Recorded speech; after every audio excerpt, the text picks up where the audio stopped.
So this was probably one of the most emotionally impactful movies that I've ever seen. It was so heavy that after watching it, I just had to kind of digest it. I had to think about it. I couldn't really talk about it yet. I wasn't ready. That's this kind of movie. I'm Jack Fitzpatrick, and this is my review of Patriots Day.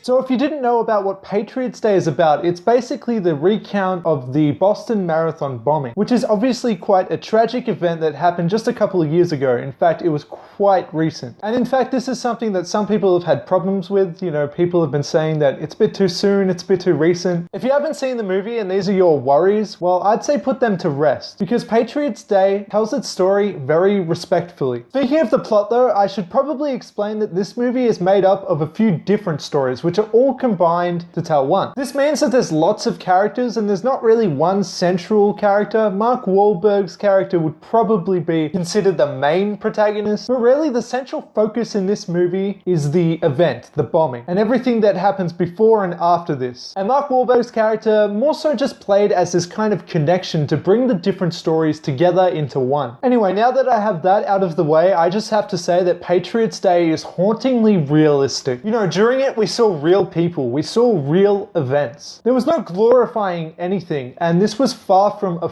fun movie. You know, Patriots Day isn't a movie that you just chuck on a Friday night, give it a casual watch. No, this is a film that you have to be ready for. And that's because this movie is intentionally upsetting, and I'd say that it does a phenomenally good job regarding its emotional impact. In fact, the movie made me so angry at times, especially when you saw the kind of lives and characteristics of the attackers. And I'm not even talking about the actual attack that they did or any sort of violence. No, I'm also talking about the contradictory acts that they made throughout the entire thing. Such as our introduction to these characters while they were watching propaganda ISIS videos. They were eating cereal with their daughter present. Or during one of the most intense parts of the entire movie where they kidnap somebody and steal his car, one of them asks if his car has an iPod dock in it. And it's just these little details that baffle me. It's insane. I don't know how you can have these mental gymnastics like that. How you can be a human being but still do these things. Well, you know, not to get too political, I should probably keep talking about, you know, the movie rather than the horrible people. When it comes to this movie though, there really isn't too much happy stuff to talk about, because this was just a very sad movie.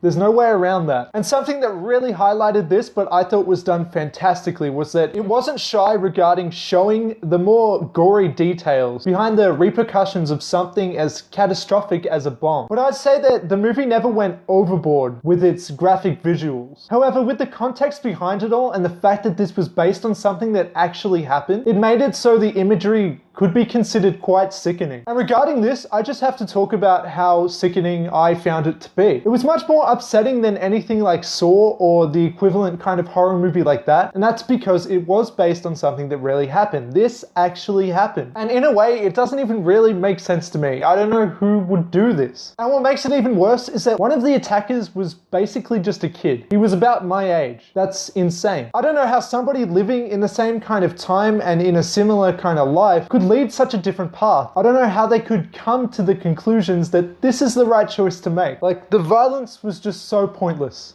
Patriots Day portrayed ugliness and evil, thankfully in disgusting light. Speaking of that though, it did portray both sides of humanity in their extremes. It wasn't all bad, it showed the good side too. And in a way, the movie definitely had quite a fair share of moments of beauty. Along with that, I have to say that the movie was very patriotic. However, I found it to be believable. As somebody who's never even been to America or anything like that, I still found myself believing in Boston, the people of Boston. That's how powerful this film was. And this is something that the director always does a really good job of, and that's showing tragic events respectfully. I also appreciate how Berg often shows the more normal working class people in a respectful way too. You know, we get an interesting look on police work, on their strategies of catching a bad guy. We get some insight into the political kind of discussions that they have regarding around the media and what saying a key word like terrorism might do to the people of the city. The movie is all about when to reveal information and basically just how to deal with such a situation. Speaking of how much I love this movie though, I do have to say that I found it to be quite manipulative in a way. You know, I'm not sure how accurate some of the more minor details are regarding the characteristics of the people before the bombing actually happens. You know, such as the nice policeman that brings his wife a muffin in the morning, and the kissy romantic couple which are depicted in a perfect light. I'm not exactly sure if that's exactly how that kind of thing was going down with these specific people, but I'm not against it because we need that. We need this kind of connection. We need to see that these are normal, innocent, nice people. And when we see that, we see that they don't deserve anything bad happening to them. And when things do start to go down, we care for them. And to back all that up, I just have to say that the acting was all top notch. You know, there were some big names in this, but it wasn't all about showcasing acting. Everybody remained fairly grounded. Instead of the movie being based around star power or performances, it was really based around the events and the story and keeping respectful. And just, by the way, anyone who says that Mark Wahlberg can't act,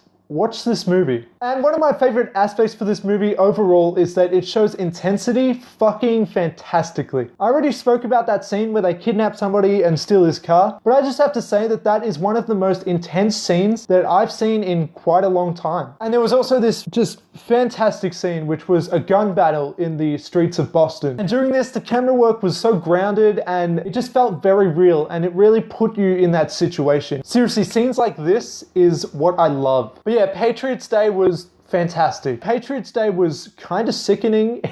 It was upsetting, it's sad, but it was also uplifting at times, and it was kind of beautiful. I think that this was a great example of fantastic filmmaking. I would rate Patriots Day a 10 out of 10. Yep, another 10 out of 10. I feel bad for giving so many out, but there's just been so many good ones lately. I truly do only do it to the ones that I think earned it. So hopefully, you don't have a problem with that and don't think I'm too optimistic and just love everything, because boy, I don't. I really don't. So anyway, I hope you liked this review and let me know what you thought. Like, comment, share, subscribe, all that stuff, blah, blah, blah. And maybe smile, because you're really gonna need a pick-me-up after this movie. It's quite sad.